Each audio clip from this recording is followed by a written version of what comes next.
Hello, I am Mantastic and Fantastic, and today I'm coming to you with a small PSA about the new farmable monster Grida.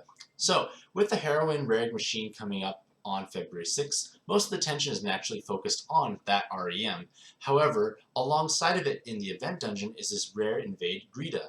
Now, Grida is one of the strongest farmable monsters to be released in most recent memory, and it's well worth your time, effort, and stamina to try and acquire one of these, because it's better to actually have at least one or even two right now and worry about skilling her up later than to go 1 to 2 months down the road and regret not acquiring her, because it is a limited time we are able to actually play this dungeon. So this article will be basically summarizing who Grida is, why she's important, and basically why I feel that you should be investing stamina in it. I will also be doing in a separate video two clears showcasing of Lusania and an Australis plus Awoken Lube for farming Devil Rush to get her skill ups, but I'm keeping that separate because some people like to watch clear videos, some people like watching just narration, so I just like to make it a little easier for people to find things. So, who is Grida?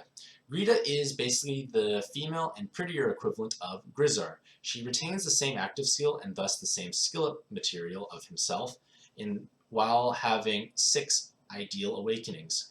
So she has two prongs, skill boost, skill bind resist, and 2 orb enhances, while having a modest amount of health and a very large amount of attack. And that attack is greatly amplified by the 2 prongs. But unlike Grisar, she actually has those 2 orb enhances instead of the light resist or light damage reduction awakenings. So she has 6 beneficial ones.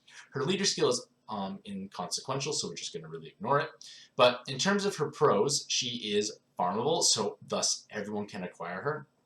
All the awakenings are relevant, which is a great step up from Grisar.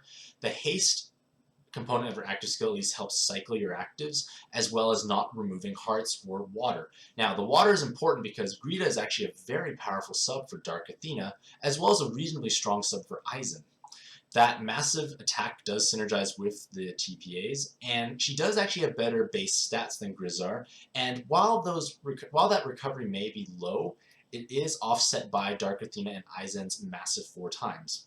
So, in addition, she is relatively easy to skill up. Like I said, she has the same active skill as Grisar, so you basically spam Devil Rush, and you basically just feed Grisars until you've got 16 skill ups, I believe. And there's no evolution tree, so basically as soon as you get Grida as a drop, you can use her right away. Unlike, say, Zerog Infinity, there's no complex evolution path. You just go hunting for materials. She comes ready to use, relatively speaking. So in terms of cons, obviously being a rare invade can be frustrating. It may take a few runs or many runs to actually acquire her. That 67 base recovery is problematic on non-Dark Athena, non-Aizen teams. And while 6 Awakenings may seem like a weak con to have, many cards, especially from the Red Machine now, have 8 or 9, so it is a little less than ideal. So, in terms of impressions, she is one of the strongest farmable monsters to come out since Miru. She is basically able to act as a very stellar dark sub, and on most notably Aizen and Dark Athena teams, while at least being beneficial on other ones.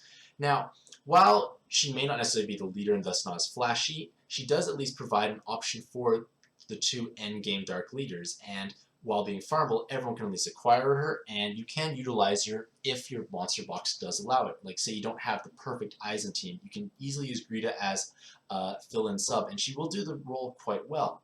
So, while that 67 base recovery seems depressingly low, which it is, Aizen and Dark Athena have no issues healing up whatsoever, so it is easily absorbed and compensated. So the fact that she has nice health and very nice attack actually is beneficial now. So for Aizen teams, Grida is at least able to provide 2 orb enhances, which is beneficial for the Dark Cross meta, and the 2 TPAs can come in handy when you are required to, say, just TPA floors down if you want to take advantage of that 36 times passively. Now, while she may not be perfect for him, you can at least utilize her in the meantime, and she's still quite strong overall in all honesty. On the other hand, Grida is actually very well suited for Dark Athena, because Dark Athena requires TPAs for damage, and the Orb Enhances are just icing on the cake because your team may not have that many. So it's a great card because you are going to be hitting for very large amounts of damage. Just basically having access to more 2-prong cards is beneficial, and that Skill Bind Resist is helpful because at least it does not take away from the fact that Dark Athena has none. You can still run Grida safely and have a double skill bind resist sub if you are playing in solo mode.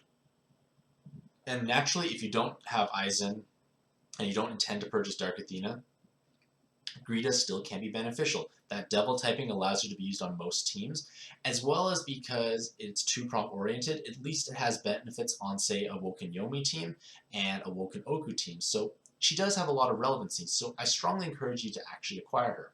So when farming for skill ups, you should do so obviously through Devil Rush, but when you play Devil Rush, make sure you purchase it from the coin dungeon section instead of the multiplayer tab, because if you do so, you actually get more +eggs and more drops. So why not optimize your time spent playing with the maximum efficiency possible? Now, you can King Tan her, and from a purely stamina point of view, it's more efficient.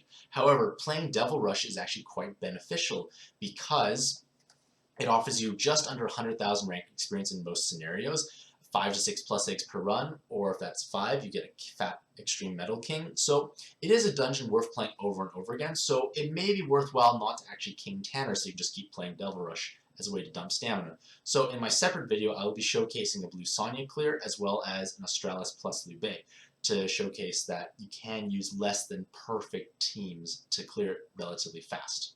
So in conclusion, Grida is a very powerful monster to pursue, and you should definitely acquire her for the duration of the Heroine event. So let me know what you think about Grida, how will you utilize her, and I will post the videos in a separate video in the future. You can find everything on my website or just my YouTube channel. So in the meantime, best of luck when rolling the Heroine Rare Machine, have a mantastic day, and happy puzzling!